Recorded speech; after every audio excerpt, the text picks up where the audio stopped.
El 12 de octubre de 2023, la familia Thompson de Middletown, en el estado de Ohio, se acercó a la policía con una grabación de video que más tarde se convertiría en evidencia clave en uno de los casos de acoso más inquietantes en la historia del distrito. En la grabación de una cámara oculta instalada en la habitación de Emily Thompson, se podía ver claramente a un hombre parado detrás de la ventana observando a Emily mientras dormía. Eric y Laura Thompson, los padres de Emily, instalaron la cámara después de que su hija no quisiera dormir sola durante 3 meses y afirmara que alguien la observaba a través de la ventana. Los padres y un psicólogo descartaron estas quejas como miedos infantiles comunes y una imaginación vívida. Nadie tomó en serio las palabras de Emily hasta que hubo una prueba irrefutable. Pensamos que era solo una fase, cuenta Laura Thompson. Miedo a la oscuridad, monstruos debajo de la cama. Problemas típicos. Probamos todas las opciones posibles. Luz nocturna, revisión del armario antes de acostarse, incluso un spray especial contra monstruos. Nada ayudó. Los primeros signos de inquietud en Emily aparecieron en julio de 2023. Emily, que anteriormente dormía sin problemas en su habitación, comenzó a despertar gritando repentinamente alrededor de las 3 de la madrugada. Insistía en haber visto una persona mala detrás de la ventana que escribía algo en una libreta. Los padres inspeccionaron el terreno alrededor de la casa, pero nunca encontraron a nadie. Vivimos en un buen vecindario, explica Eric Thompson. 2 pisos, patio cercado, sistema de seguridad. Revisamos las cámaras de vigilancia exteriores y no había nada sospechoso. Y la habitación de Emily está en el 2º piso. No se puede llegar a la ventana sin una escalera, que habríamos notado. En septiembre, la situación empeoró. Emily se negaba a entrar en su habitación incluso durante el día. Lloraba cuando intentaban acostarla y finalmente terminaba cada noche en el dormitorio de sus padres. Los maestros de la escuela notaron que Emily se volvió retraída. A menudo dibujaba figuras oscuras en la ventana y siempre parecía cansada.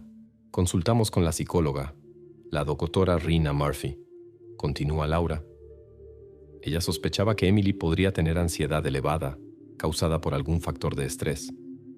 Quizás una película que la asustó o una historia que escuchó en la escuela. Nos aconsejaron no enfatizar estos miedos. Siguiendo las recomendaciones del especialista, los Thompson intentaron mantener un ritmo de sueño claro y no apoyar las fantasías de su hija. Sin embargo, el 5 de octubre ocurrió algo que los hizo cambiar su enfoque. Eric se despertó en medio de la noche y escuchó un ruido desde la parte trasera de la casa. Cuando miró por la ventana, notó movimientos cerca del cobertizo del jardín, pero cuando fue a verificar con una linterna, no encontró a nadie. Casi me había convencido de que era un mapache o el gato del vecino, recuerda Eric. Pero por la mañana encontré un paquete de cigarrillos debajo de un arbusto junto a la casa. Nosotros no fumamos, nuestros vecinos tampoco. Eso me hizo pensar que tal vez Emily no se estaba inventando todo. Al día siguiente, Eric compró una pequeña cámara, disfrazada como una luz nocturna en forma de búho. La instaló en un estante frente a la ventana en la habitación de Emily. La cámara se activaba con el movimiento y transmitía la grabación a su teléfono. Los padres no le contaron nada sobre la cámara a su hija para no aumentar su miedo. Honestamente, no esperaba ver nada, confiesa Eric. Solo quería tranquilizar a mi esposa y demostrar que no había nadie frente a la ventana. Pensé que le mostraría a Emily la grabación de la habitación vacía, y eso la ayudaría a lidiar con sus miedos. Durante las primeras 2 noches, la cámara no registró nada inusual. Emily se despertaba llorando como de costumbre alrededor de las 3 de la mañana e iba con sus padres. En la tercera noche, el 9 de octubre, cuando los Thompson revisaron la grabación por la mañana, descubrieron con horror que los miedos de su hija tenían una base real. La cámara, que se activó a las 3:17, capturó el rostro de un hombre detrás de la ventana de la habitación de Emily. Estaba parado sobre una escalera de construcción apoyada contra la pared de la casa, observando intensamente a Emily mientras dormía. En algún momento sacó su teléfono e hizo varias tomas de la habitación antes de bajar cuidadosamente.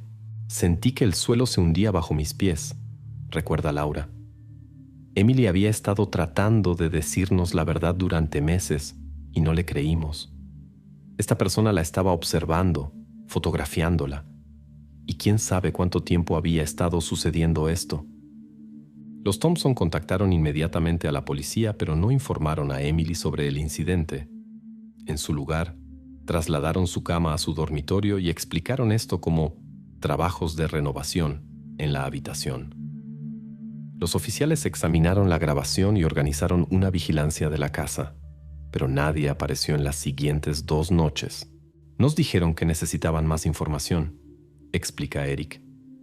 La calidad de la grabación no era lo suficientemente buena para identificar la cara del hombre. La policía nos aconsejó instalar cámaras adicionales alrededor de la casa y continuar documentando lo que sucediera. El 11 de octubre, los Thompson instalaron 3 nuevas cámaras, una dirigida al patio trasero, otra hacia el lado de la casa donde estaba la ventana de Emily y una tercera en la habitación, pero desde un ángulo diferente.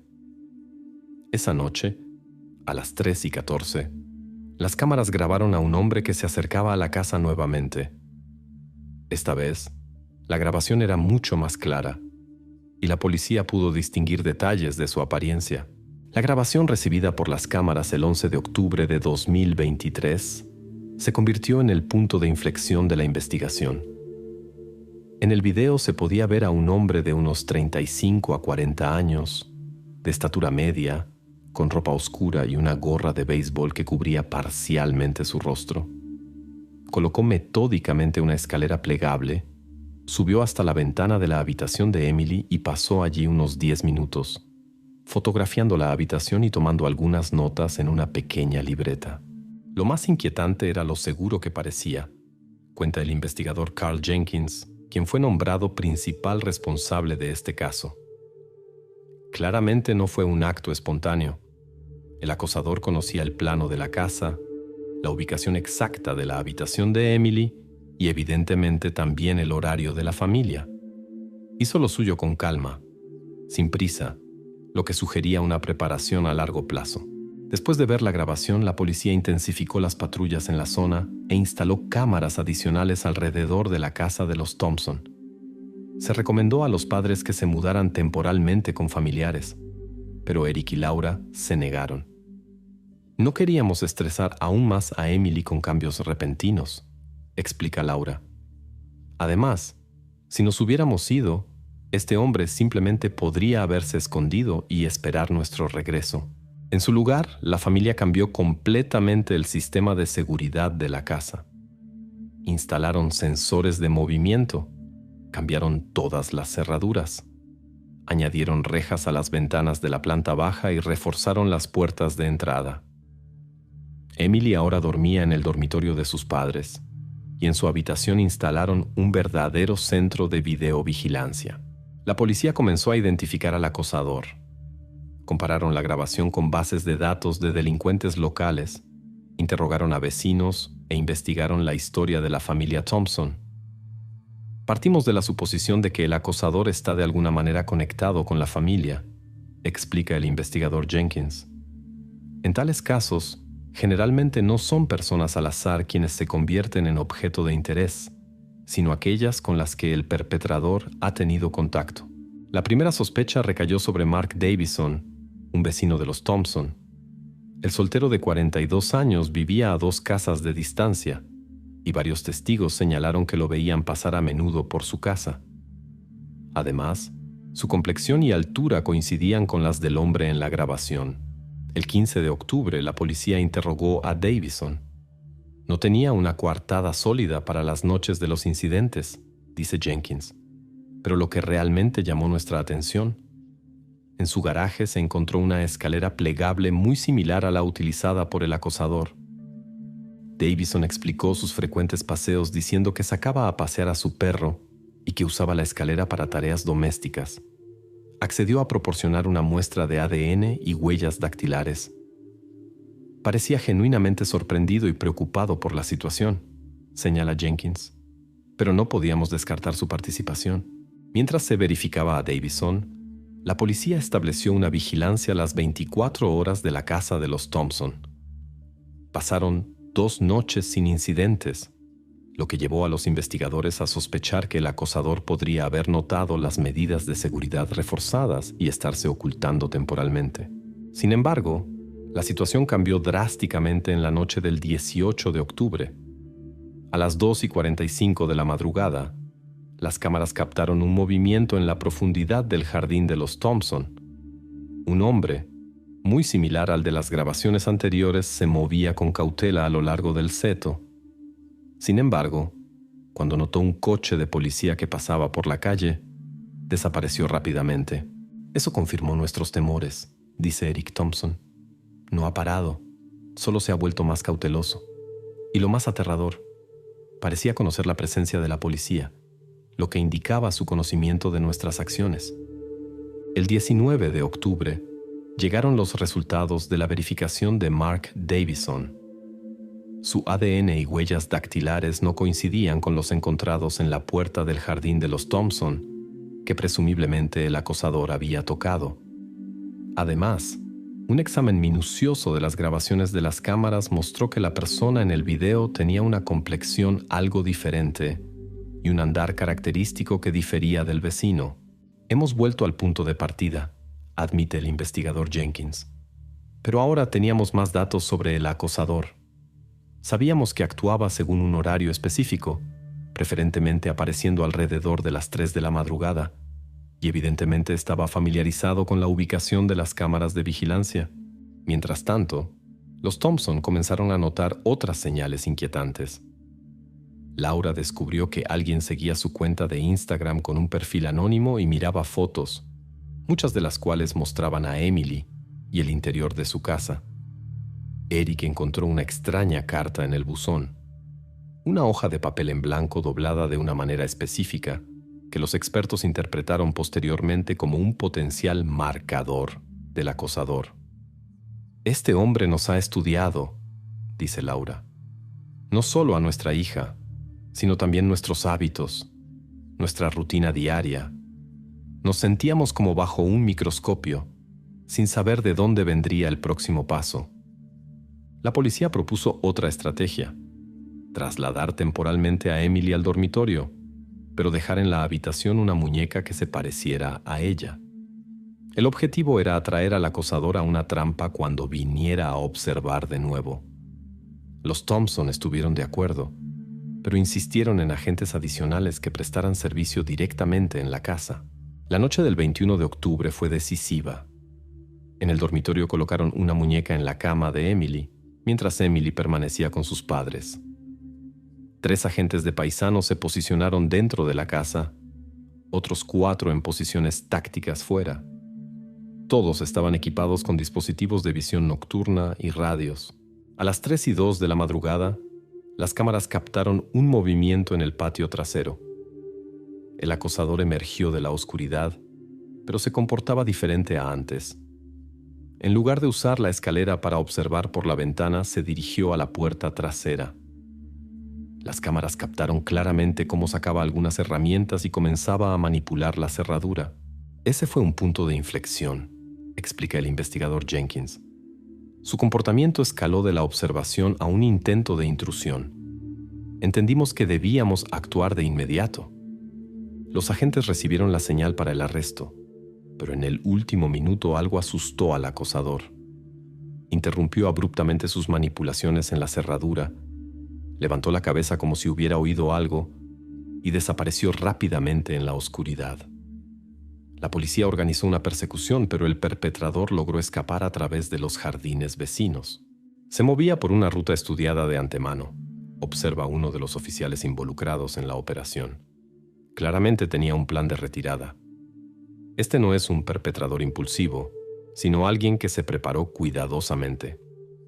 En la escena del crimen, el acosador dejó una mochila que aparentemente había arrojado durante la huida. El contenido de la bolsa conmocionó tanto a la policía como a la familia Thompson. Dentro había cinta adhesiva, una cuerda, un medicamento para Emily, algunos juguetes y, lo más inquietante, un plan detallado de la casa de los Thompson con entradas y salidas marcadas y la ubicación de las habitaciones. Este era un equipo para llevar a alguien, dice el criminalista Mikel Rodríguez, quien trabajó con las pruebas. A juzgar por la preparación y los objetos encontrados, el acosador planeaba llevarse a Emily. Los juguetes y el medicamento indicaban el deseo de calmarla y evitar que se resistiera o gritara. Un examen cuidadoso del plano de la casa reveló otro hecho inquietante. No solo estaban marcadas las habitaciones, sino también la posición exacta de las cámaras de vigilancia instaladas por la policía. Esto confirmó los temores del investigador Jenkins. El acosador de alguna manera estaba obteniendo información sobre el curso de la investigación. En ese momento nos dimos cuenta de que estábamos tratando con alguien que tenía acceso a información policial o que había estado observando muy de cerca la casa de los Thompson, explica Jenkins. Comenzamos a verificar a todos los que podrían tener tal acceso, desde vecinos hasta oficiales de policía que trabajaban en el caso. Una atención especial atrajo un detalle que anteriormente parecía insignificante. En la mochila del acosador se encontró un recibo de la cafetería Morning Brew, situada a 2 manzanas de la comisaría. La fecha en el recibo: el 20 de octubre, exactamente el día en que los investigadores discutieron el plan con la trampa en la casa de los Thompson. La revisión de las grabaciones de las cámaras de vigilancia de la cafetería reveló que, a la hora indicada en el recibo, había un hombre que coincidía con la descripción del acosador. Estaba sentado en una mesa junto a un grupo de oficiales de policía que no estaban involucrados en la investigación, pero que posiblemente estaban discutiendo el caso. Mientras tanto, el análisis de ADN de los objetos de la mochila dio un resultado inesperado. El material genético coincidía parcialmente con el ADN de Eric Thompson, lo que indicaba un posible parentesco. Fue un verdadero shock para todos nosotros, recuerda Laura. No podíamos entender cómo era posible. Eric fue adoptado en su primera infancia y no había tenido contacto con su familia biológica. Tras recibir los resultados del ADN, accedió a proporcionar más información sobre sus orígenes. Solo sabía que nací en Cincinnati y mis padres biológicos me entregaron en adopción al nacer, cuenta. Nunca intenté encontrarlos, ya que considero a quienes me criaron como mis verdaderos padres. La policía obtuvo acceso a los registros de adopción cerrados de Eric y descubrió que tenía un hermano biológico que nació un año después y también fue dado en adopción, pero a una familia diferente. El hermano se llamaba Robert Clark y su última dirección conocida era una ciudad a solo 30 millas de Middletown. La verificación produjo una coincidencia, dice el investigador Jenkins. Robert Clark, 38 años, tenía antecedentes por allanamiento y acoso. Fue liberado hace 6 meses y desde entonces su paradero era desconocido. La foto de Robert de la base de datos de la policía confirmó la coincidencia con la persona en las grabaciones de video. Era el mismo acosador. Pero el hecho más inquietante salió a la luz durante una investigación adicional de su pasado. Clark estaba obsesionado con la idea de reunir a su familia verdadera, explica la psiquiatra doctora Elizabeth Hope, quien estudió su caso. Después de su liberación, de alguna manera se enteró de la existencia de su hermano, lo localizó y aparentemente decidió que su sobrina le pertenecía como parte de la familia. En el apartamento de Clark, que la policía descubrió y registró el 23 de octubre, encontraron un verdadero archivo de vigilancia. Cientos de fotos de la familia Thompson tomadas durante los últimos 6 meses, mapas de sus movimientos, grabaciones de conversaciones escuchadas cerca de la casa y, lo más inquietante, una habitación completamente equipada con juguetes, ropa e incluso un letrero con el nombre Emily en la puerta. Esta era una habitación para el alojamiento a largo plazo de Emily, concluye el investigador Jenkins. A juzgar por la preparación, Clark no planeaba un incidente con el propósito de extorsión o una detención a corto plazo. Se estaba preparando para llevarse a Emily para siempre, probablemente suponiendo que tenía algún derecho de parentesco sobre ella. Pero el descubrimiento más impactante se hizo en el sótano del apartamento de Clark. En una habitación aislada, escondida detrás de una pared falsa, la policía descubrió equipos de videovigilancia conectados a varias pantallas. En ellas se transmitían imágenes en tiempo real de cámaras dentro de la casa de los Thompson. De alguna manera obtuvo acceso a nuestro sistema de seguridad, dice el conmocionado Eric. Todo el tiempo no solo nos observaba desde afuera, nos veía dentro de nuestra propia casa. Los expertos en ciberseguridad llamados a la investigación confirmaron los peores temores. Robert Clark había hackeado el sistema de vigilancia inalámbrico de los Thompson, incluso antes de que instalaran cámaras adicionales. Básicamente, monitoreaba cada uno de sus movimientos, incluida la preparación de la trampa el 21 de octubre, lo que explicaba por qué cambió su enfoque habitual aquella noche. A pesar de una búsqueda extensiva, Robert Clark seguía en libertad. La policía organizó una vigilancia a las 24 horas de la casa de los Thompson y trasladó a la familia a un lugar seguro. El caso ganó notoriedad nacional y las fotos de Clark aparecieron en todos los noticieros. El 30 de octubre de 2023, 9 días después del descubrimiento de la habitación secreta, ocurrió un incidente que dejó a todos sin aliento. A las 3:17 de la madrugada, exactamente a la hora en que el acosador normalmente aparecía en la ventana de Emily, las cámaras en la casa vacía de los Thompson captaron una figura familiar subiendo lentamente por la escalera hacia la ventana de la habitación. La aparición de Robert Clark en la casa vacía de los Thompson a las 3:17 de la madrugada del 30 de octubre no fue una coincidencia, sino el punto culminante de una operación policial cuidadosamente planificada. Tras el descubrimiento de su apartamento con una inquietante habitación y equipo de vigilancia, la policía desarrolló un plan de múltiples etapas para su arresto. Entendimos que estábamos tratando con un delincuente extremadamente cauteloso y preparado, explica el capitán de policía Michael Rodríguez, quien dirigió la operación. Había hackeado nuestro sistema de vigilancia, estudiado la rutina diaria tanto de la familia como de las patrullas policiales. Teníamos que superarlo en su propio terreno. Un elemento clave del plan fue la desinformación. La policía creó deliberadamente la impresión de que la familia Thompson se había trasladado a un lugar seguro y que la casa misma estaba vacía bajo vigilancia mínima. En realidad, más de 20 agentes de civil fueron posicionados dentro y alrededor de la casa, incluyendo francotiradores y especialistas en arrestos. Los Thompson habían abandonado la casa, pero permanecían bajo protección las 24 horas en la ciudad. Le tendimos un señuelo, continúa Rodríguez. Sabiendo que podía interceptar nuestras conversaciones, arreglamos deliberadamente una filtración de información sobre el plan de patrullaje, que supuestamente dejaba una ventana abierta entre las 3 y las 3:30 de la madrugada. Esta era su hora habitual de aparición, y contábamos con que aprovecharía esta oportunidad. La operación comenzó la noche del 29 de octubre. La policía redujo de manera demostrativa la presencia visible alrededor de la casa, creando la ilusión de una vigilancia relajada.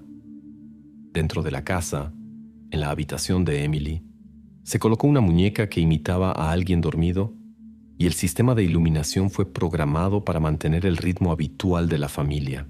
Nuestro objetivo principal no era solo atraparlo, sino también recopilar pruebas irrefutables de sus intenciones, explica la fiscal Janet Connors, quien asesoró a la policía en aspectos legales de la operación. Necesitábamos pruebas tangibles de la planificación para garantizar una pena máxima.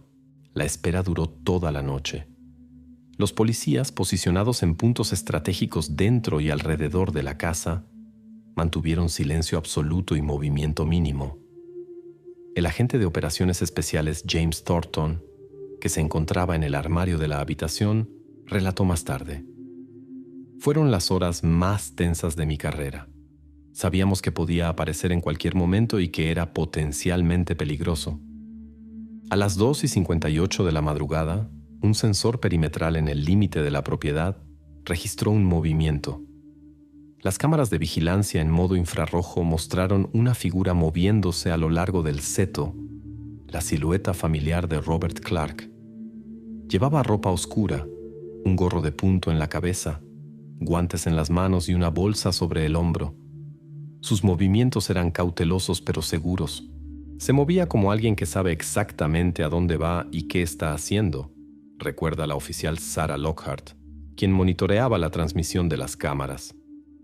Constantemente se detenía, escuchaba, verificaba el entorno. No era un delincuente impulsivo, sino un cazador metódico al acecho. Clark tardó casi 15 minutos en rodear el perímetro de la casa y verificar posibles puntos de observación o emboscadas. Luego, satisfecho con la comprobación, sacó la conocida escalera plegable de su bolsa y la colocó bajo la ventana de Emily. A las 3:17, exactamente a la misma hora que en todas las noches anteriores, comenzó a subir.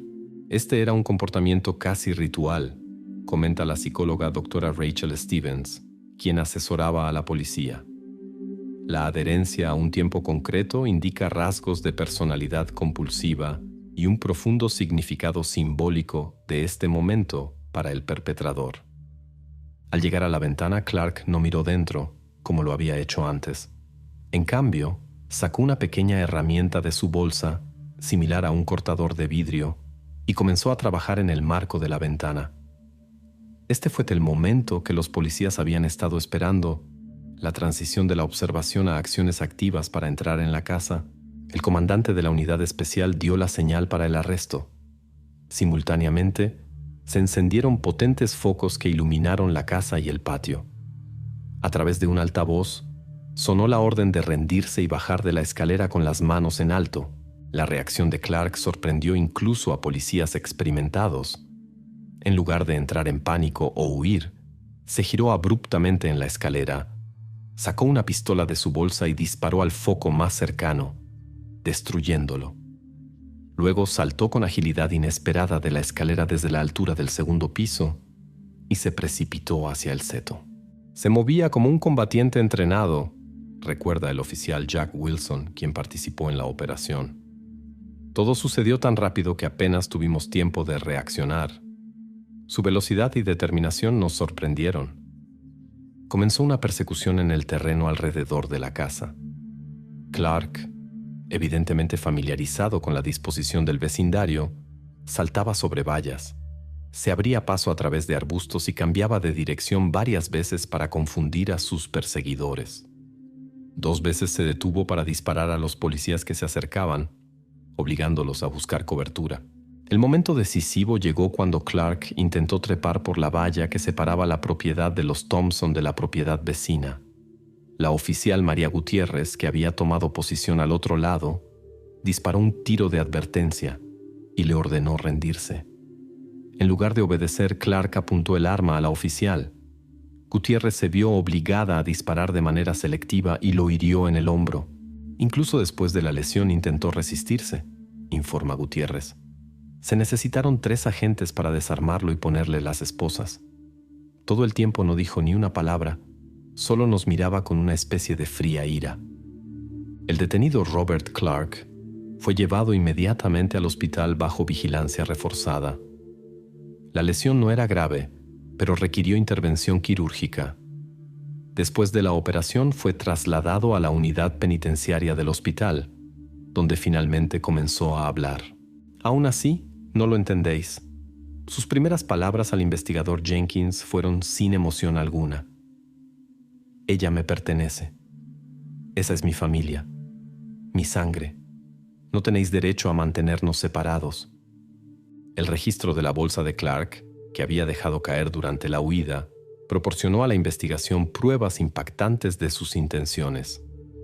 En ellas se encontraban un medicamento en una jeringa, una manta con el nombre de Emily bordado, documentos falsificados a nombre de Robert Thompson con Emily como su hija, billetes de autobús a México y una gran suma de dinero en efectivo. Eso era un conjunto completo para llevar a alguien lejos, concluye el capitán Rodríguez.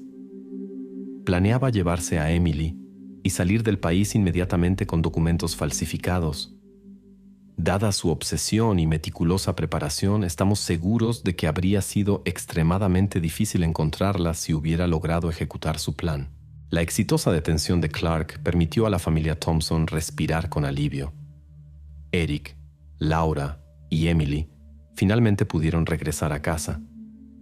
Sin embargo, las consecuencias psicológicas del estrés experimentado continuaron persistiendo. Emily todavía tenía miedo de dormir en su habitación y Laura sufría ataques de pánico. Nada será como antes, confiesa Eric. Incluso sabiendo que está tras las rejas, no podemos deshacernos de la sensación de estar siendo observados. Cada crujido en la casa, cada sombra en la ventana desencadena un miedo instintivo. La investigación de las circunstancias del caso continuó. Los investigadores descubrieron que la obsesión de Clark por su hermano biológico comenzó en prisión, donde obtuvo acceso a su expediente de adopción.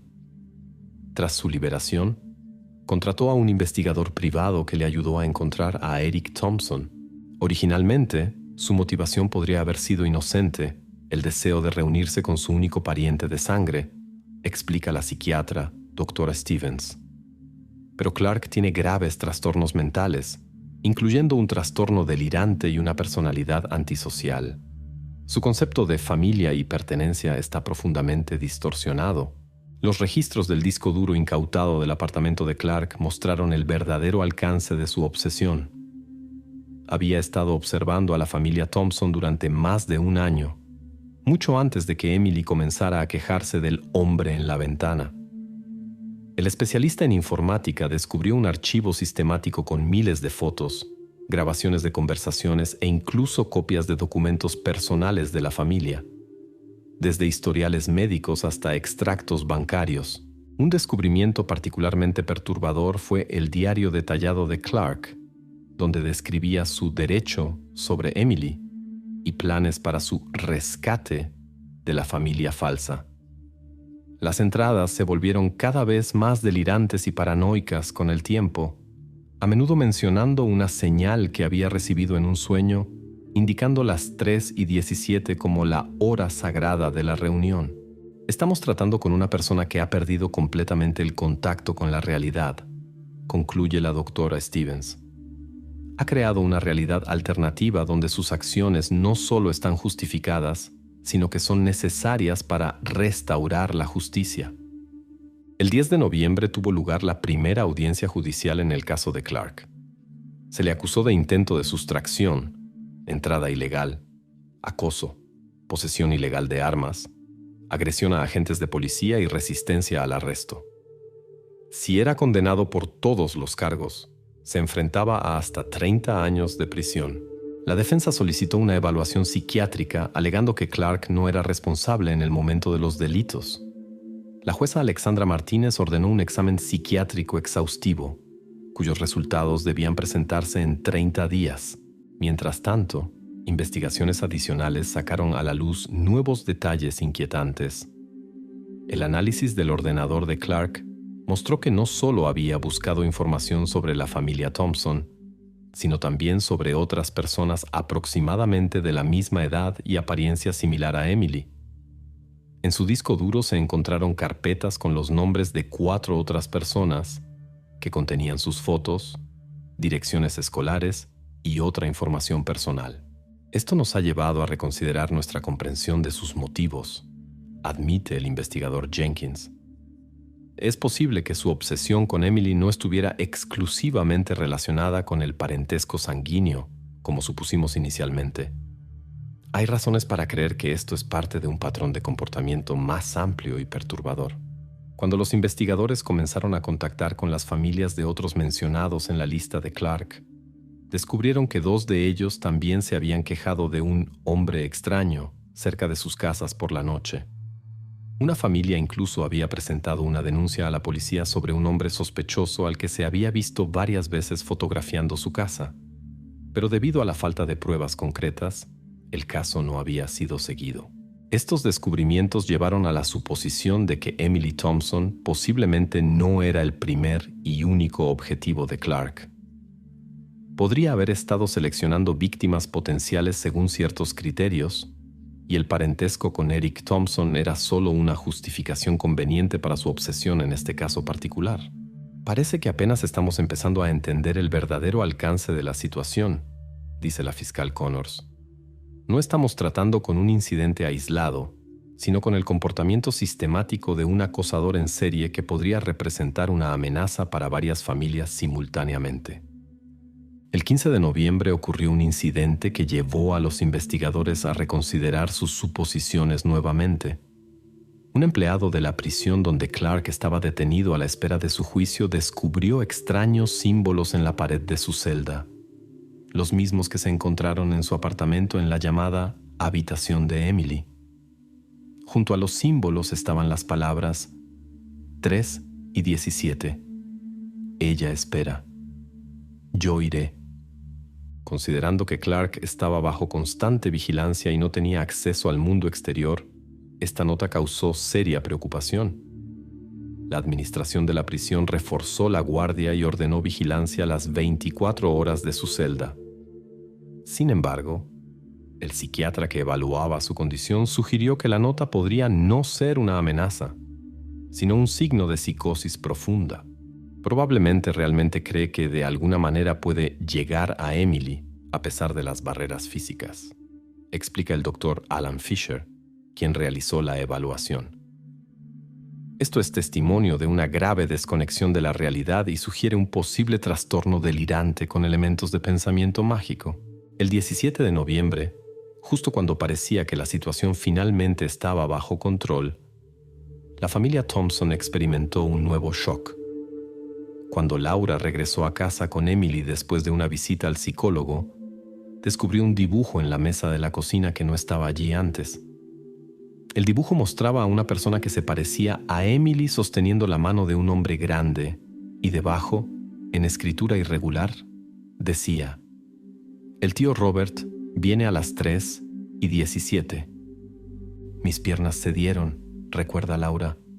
Sabía con certeza que este dibujo no estaba allí cuando salimos de casa. Emily nunca había dibujado algo así y ni siquiera conocía el nombre de Clark. Nunca lo habíamos mencionado en su presencia. La policía inmediatamente verificó la casa y el sistema de seguridad. Todas las puertas y ventanas estaban bien cerradas, la alarma estaba activada, las cámaras no habían registrado ninguna intrusión. Además, la verificación de la cámara en la prisión confirmó que Robert Clark había estado bajo observación en su celda todo el tiempo. Era imposible, dice el investigador Jenkins. Nadie podría haber entrado en la casa sin ser detectado con un sistema de seguridad así. Pero el dibujo era real y apareció de alguna manera. Los técnicos forenses analizaron el dibujo y determinaron que efectivamente había sido hecho por una mano y no era una imitación. Las huellas dactilares en el papel pertenecían solo a Laura, quien había encontrado el dibujo, y eran demasiado frescas para que el documento hubiera estado en la casa por mucho tiempo. Emily, cuando se le mostró el dibujo, negó haberlo hecho. Además, mostró claros signos de miedo y ansiedad e incluso se negó a tocar el papel. El psicólogo que trabajaba con Emily confirmó que su reacción era genuina. Realmente no recordaba haber dibujado esto. En este punto, comenzamos a considerar versiones alternativas, admite Jenkins. Posiblemente Clark tenía un cómplice del que no sabíamos nada, o alguien en la casa de los Thompson, tal vez un miembro de la familia o un amigo, tuvo algo que ver con la aparición del dibujo. La policía revisó nuevamente todos los registros de las cámaras de vigilancia, incluidas las instaladas en la casa. Esta vez examinaron no solo el periodo inmediatamente anterior al descubrimiento del dibujo, sino también los días anteriores. Lo que encontraron hizo que todos dudaran de la corrección de sus conclusiones anteriores. En la grabación del 16 de noviembre a las 3 y 17 de la madrugada, se puede ver claramente cómo Emily se levanta de la cama y va a la cocina como en trance. Allí se sienta a la mesa y dibuja algo durante unos 15 minutos antes de regresar a su habitación. Por la mañana no mostró señales de recordar sus actividades nocturnas. Este es un caso de sonambulismo, explica la doctora Nicole Chang, especialista en trastornos del sueño, que fue consultada.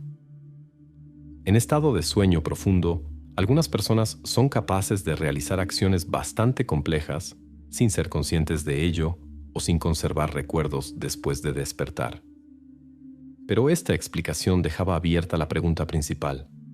¿Cómo sabía Emily el nombre de Robert Clark y por qué lo dibujó a las 3:17, exactamente a la hora que el acosador repetía obsesivamente?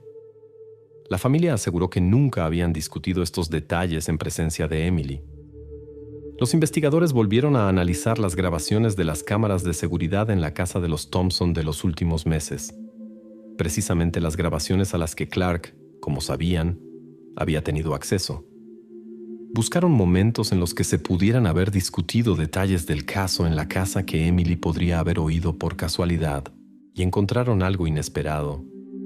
En la grabación del 25 de octubre, cuando los padres pensaban que Emily estaba profundamente dormida, se puede ver cómo baja silenciosamente las escaleras y se detiene junto a la puerta entreabierta de la sala de estar.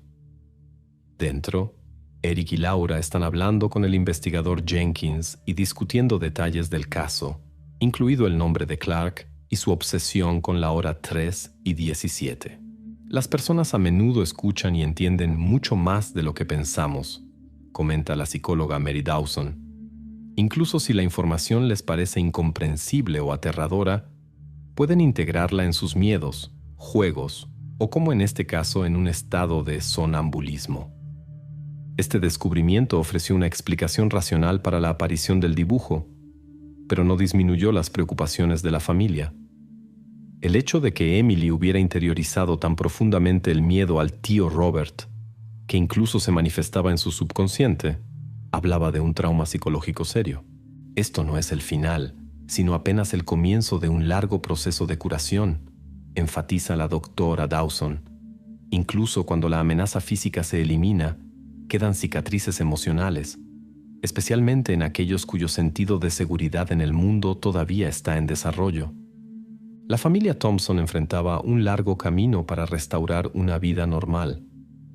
Aunque Robert Clark estaba aislado de forma segura, su presencia psicológica seguía siendo perceptible en su casa.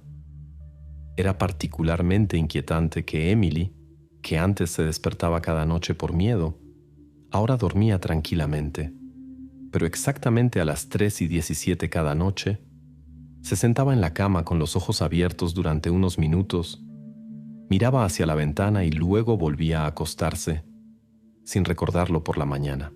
Nos han dicho que esto podría ser una forma de trastorno de estrés postraumático, explica Laura. Su cuerpo ha memorizado el tiempo de peligro y sigue reaccionando a él, incluso cuando la mente consciente intenta olvidar. Mientras tanto, las investigaciones seguían revelando nuevos aspectos de la historia de Robert Clark.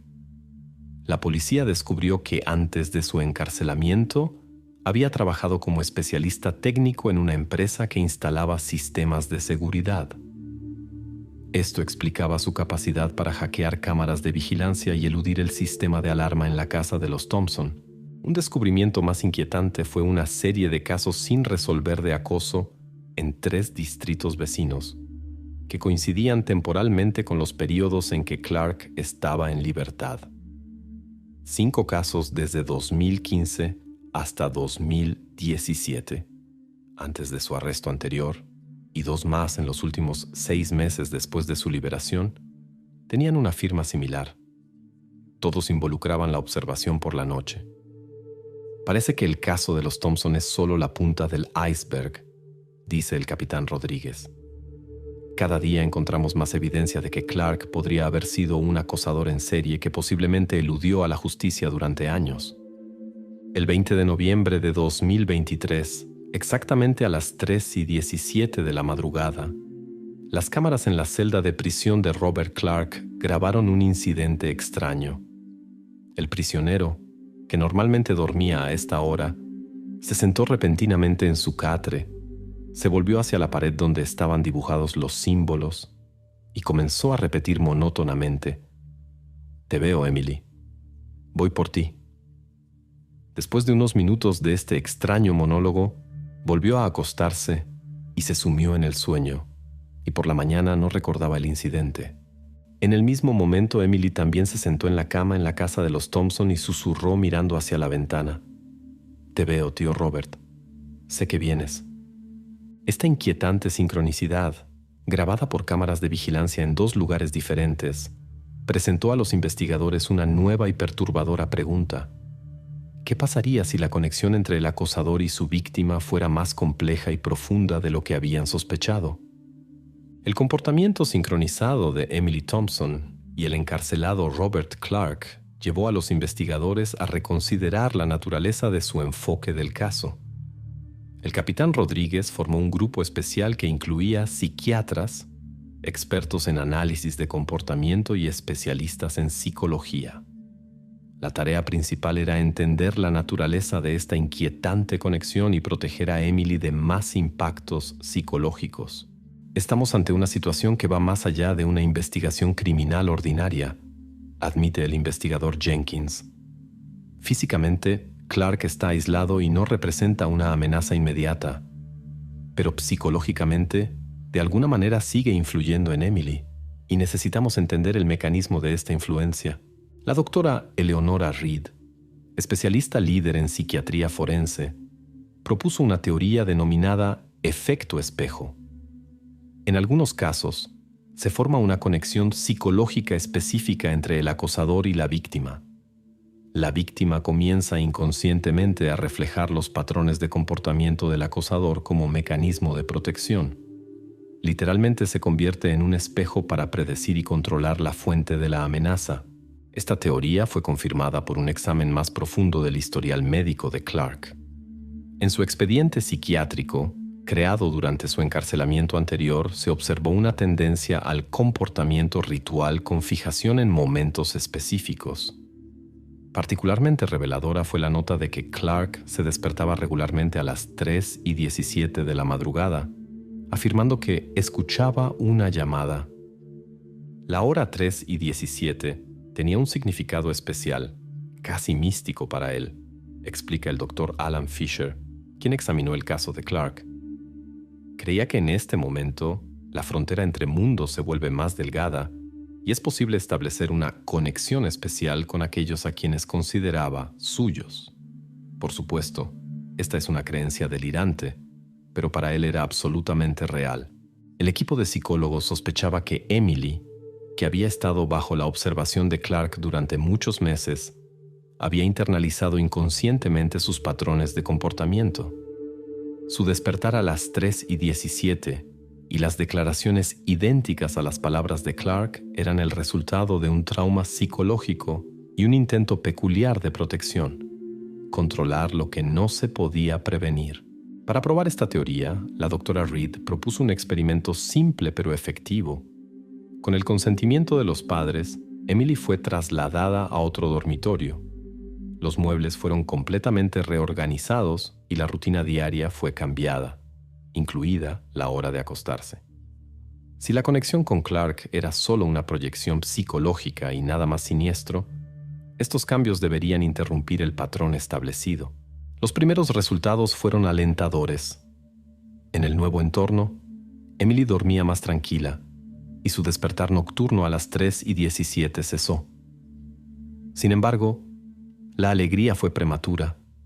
En la tercera noche, Emily volvió a sentarse en la cama exactamente a las 3:17, aunque no pronunció frases. Esto llevó a los investigadores a buscar explicaciones más profundas. Los traumas psicológicos dejan huellas en el cuerpo tanto como en la conciencia, explica la psicóloga doctora Sarah Cohen. El organismo de Emily ha literalmente almacenado el tiempo de peligro a nivel celular. Esto se conoce como memoria somática y puede persistir mucho después de que se haya eliminado la fuente de la amenaza. En la prisión también se trabajó con Clark. Un equipo de psiquiatras, incluido el Dr. Fisher, comenzó una serie de intensas sesiones terapéuticas para comprender las raíces de su obsesión con la familia Thompson y especialmente con Emily. Gradualmente, comenzaron a reconstruir su historia de vida, llena de eventos traumáticos y deformaciones psicológicas. Clark creció en un entorno extremadamente disfuncional, informa el Dr. Fisher. Su madre biológica sufría de graves trastornos mentales y abandonó a ambos hijos. Antes de su adopción, pasó los primeros 5 años de su vida cambiando entre familias de acogida, donde a menudo estaba expuesto a negligencia y abuso emocional. A diferencia de su hermano Eric, quien fue adoptado por una familia estable y amorosa, Robert llegó a personas que lo explotaban para recibir subsidios por cuidado. Sus padres adoptivos lo encerraban regularmente en el sótano oscuro por infracciones menores, a veces durante varios días. Simbólicamente, la puerta del sótano siempre se abría a las 3:17 de la mañana, cuando el padre adoptivo regresaba del turno de noche. Este momento se convirtió para él en un símbolo paradójico tanto de miedo como de liberación, explica el Dr. Reed. El momento en que terminaba el cautiverio, pero comenzaba un nuevo ciclo de incertidumbre y castigo potencial. Cuando Clark tenía 14 años, sus padres adoptivos sufrieron un accidente automovilístico. Se encontró nuevamente en el sistema, pero ahora como un adolescente problemático con antecedentes de comportamiento agresivo e intentos de fuga. A los 18 años había desarrollado un trastorno de personalidad grave con signos de narcisismo, tendencias paranoides y la incapacidad de formar vínculos emocionales saludables.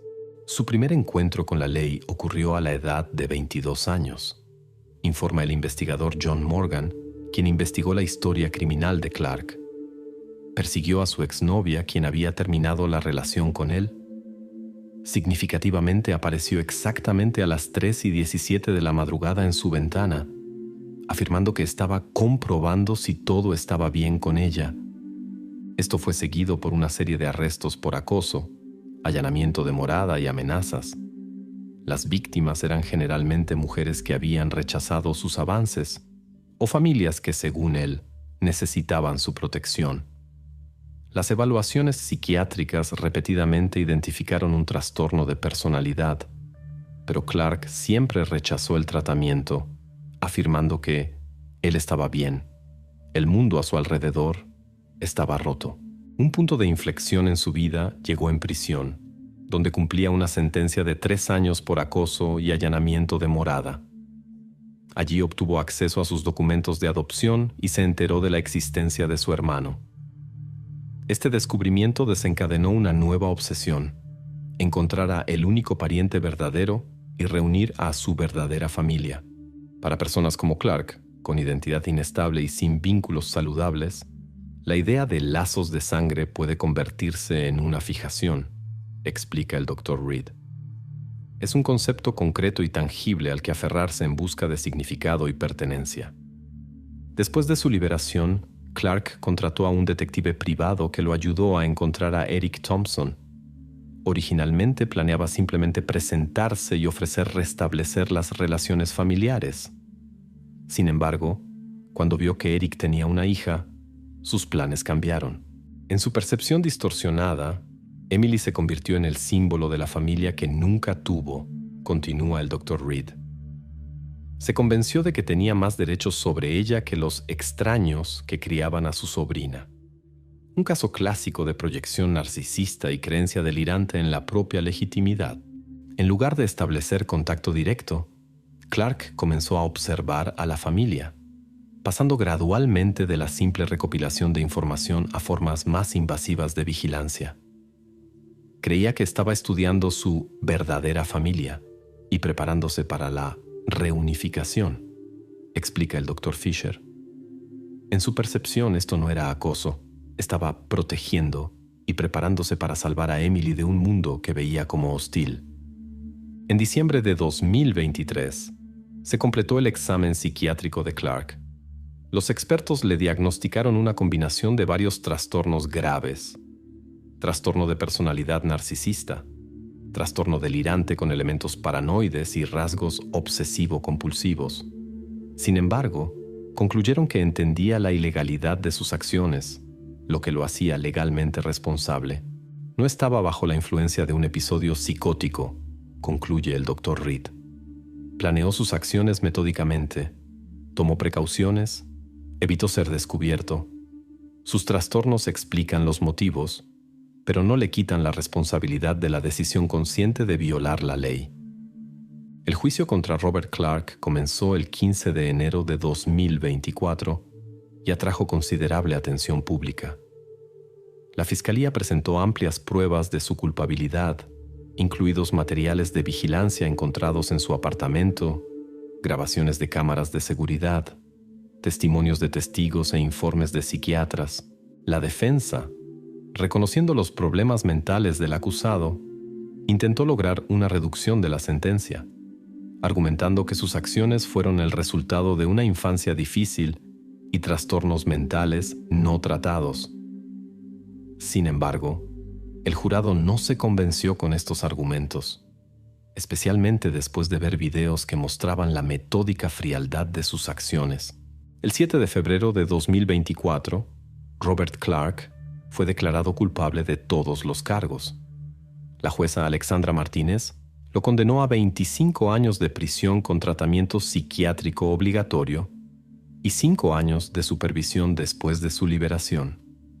También se emitió una orden de protección permanente que le prohíbe cualquier contacto con la familia Thompson.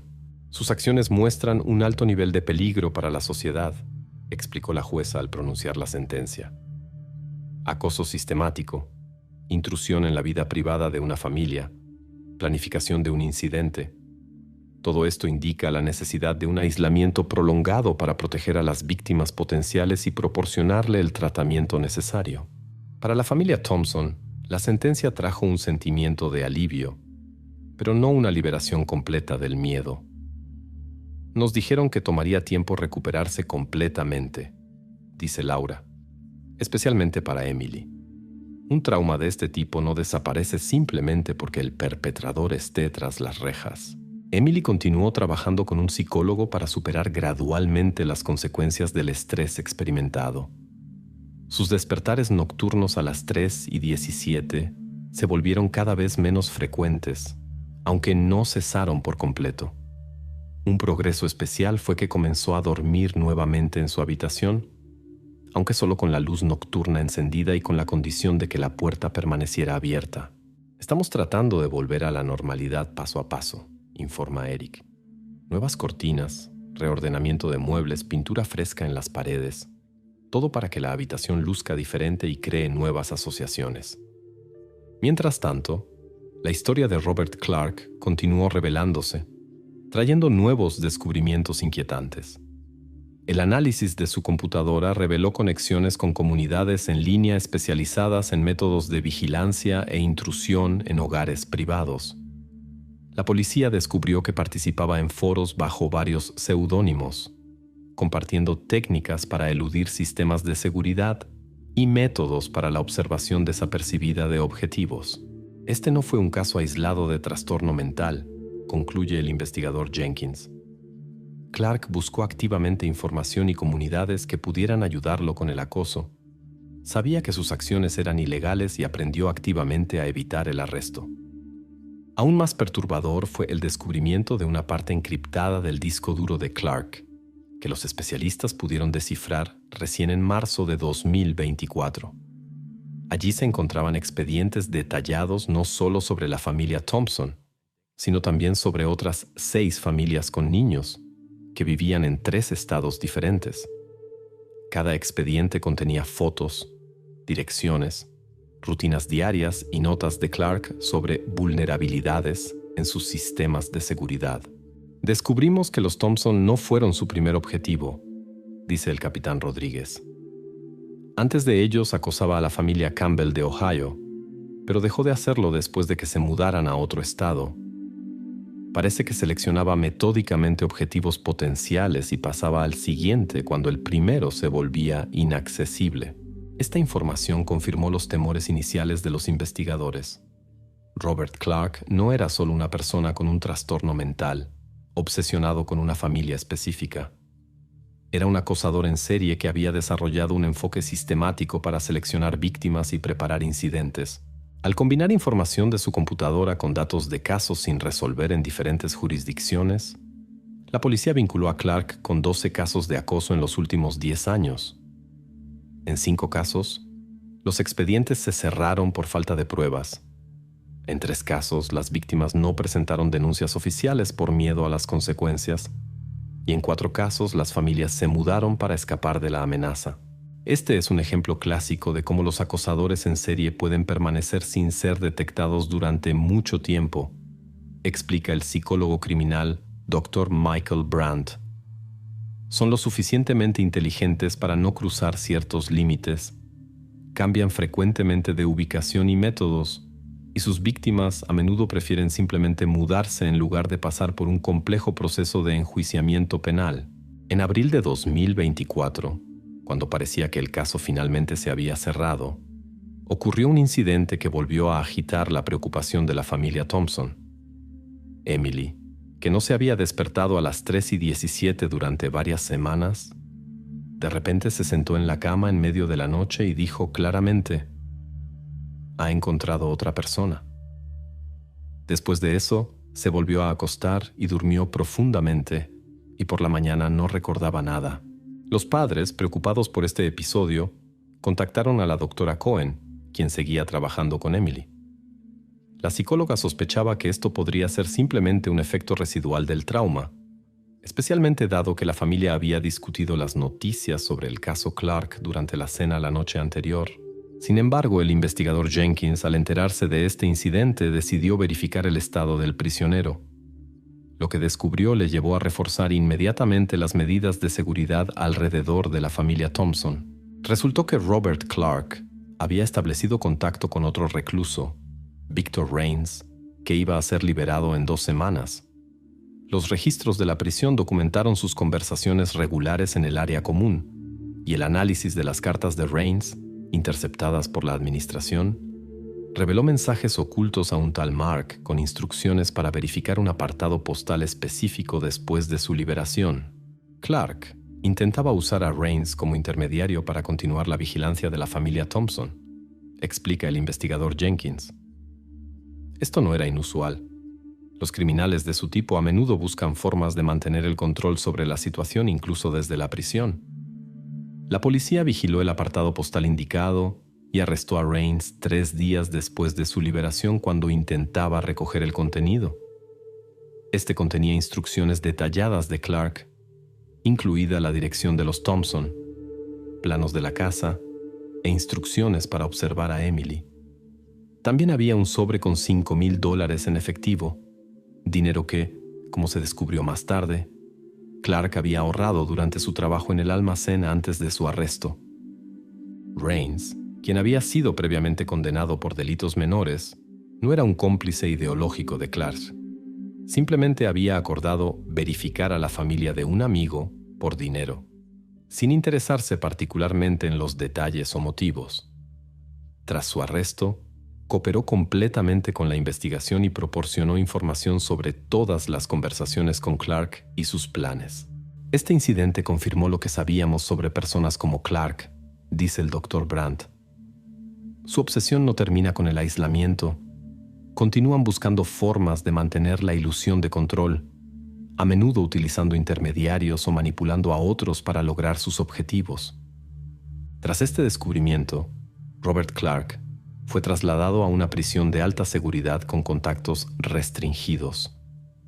Su correspondencia y conversaciones telefónicas fueron censuradas más estrictamente y se minimizó el acceso a otros reclusos. A pesar de estas medidas, mantuvo una inquietante calma y afirmó durante las sesiones con el psiquiatra de la prisión que todo va según el plan.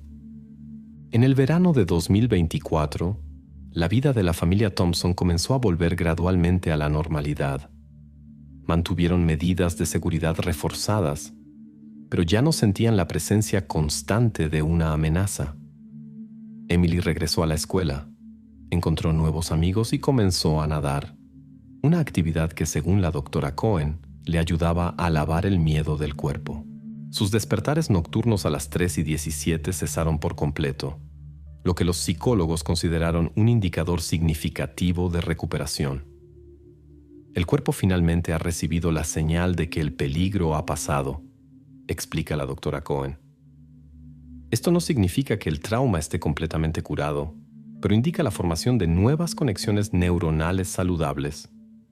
Eric y Laura también trabajaron en la restauración de su bienestar psicológico y asistieron a terapias para padres de personas que han experimentado trauma. Estamos aprendiendo a no transmitir nuestros miedos a nuestra hija, dice Laura. Es difícil, porque instintivamente quieres proteger a Emily de todo, quieres estar hipervigilante, pero entendemos que la protección excesiva puede convertirse en una nueva forma de trauma.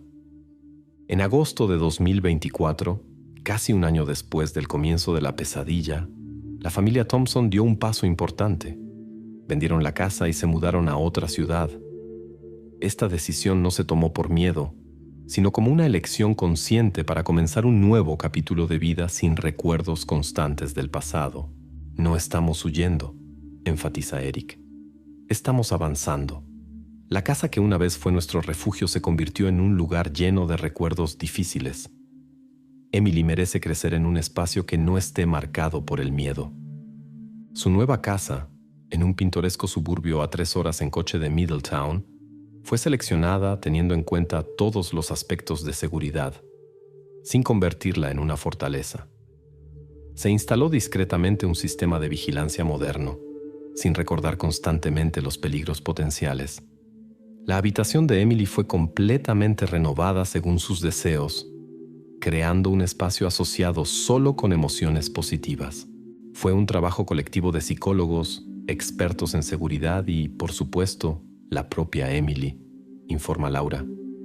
Queríamos que ella sintiera control sobre su espacio, lo que es especialmente importante después de un trauma asociado con la violación de límites. La policía de Middletown cerró definitivamente el caso Clark en septiembre de 2024, aunque continuó utilizando los materiales obtenidos para investigar otros casos de acoso relacionados con él. El detective Jenkins, quien mantuvo contacto con la familia Thompson, los informaba regularmente sobre el estado de Clark y se aseguraba de que todas las medidas de seguridad permanecieran activas. Estos casos nunca terminan por completo, explica. Hemos aprendido lecciones valiosas que ayudarán a proteger a otras familias de acosadores similares. Es un consuelo frío para aquellos que ya han sufrido, pero un paso importante para prevenir crímenes futuros. El último episodio significativo en esta historia ocurrió el 17 de octubre de 2024, exactamente un año después de que Emily lograra grabar en video al hombre en la ventana. Ese día, Laura recibió una carta anónima enviada desde una ciudad a 2 estados de distancia. Contenía solo una foto de su nueva casa, tomada desde la calle, sin etiquetas ni amenazas. La policía comenzó inmediatamente la investigación. Se realizó una verificación de todos los contactos de Clark en prisión, todos sus colaboradores conocidos y ex compañeros de celda que habían sido liberados recientemente. El análisis del sobre y la fotografía reveló huellas dactilares que no coincidían con ningún registro en la base de datos. Nos inclinamos a suponer que podría ser una persona no relacionada que conoce el caso por las noticias y decidió hacer una broma cruel, dice el capitán Rodríguez. Tales incidentes no son infrecuentes en casos de alto perfil. Hay personas que encuentran un placer perverso en asustar a las víctimas de crímenes. Sin embargo, se incrementó la vigilancia alrededor de la casa de los Thompson y la policía local fue informada sobre la amenaza potencial. La familia misma decidió no ceder al miedo y consideró el incidente como otra prueba en el camino hacia la recuperación. No se puede permitir que el miedo controle nuestras vidas de nuevo, dice Eric. Hemos vivido y sobrevivido a una verdadera pesadilla. Si alguien piensa que puede intimidarnos con una fotografía, subestima la fuerza que hemos ganado. Emily, ahora más grande, continúa mostrando una resiliencia asombrosa. Sus dibujos, que una vez estuvieron llenos de figuras oscuras en la ventana, ahora representan escenas vivaces de la vida cotidiana. Escuela, amigos, picnics familiares. El hombre en la ventana se está convirtiendo gradualmente en un recuerdo lejano y no en un elemento definitorio de su vida. Las personas poseen una capacidad asombrosa para recuperarse, observa el Dr. Cohen. No olvidan las experiencias traumáticas, pero pueden integrarlas en una imagen más amplia de la vida sin permitir que dominen. Emily está aprendiendo que la seguridad y el miedo pueden coexistir, y eso la hace más fuerte. En noviembre de 2024, Robert Clark presentó inesperadamente una solicitud para revisar su caso, alegando que nuevas pruebas podrían justificar sus acciones.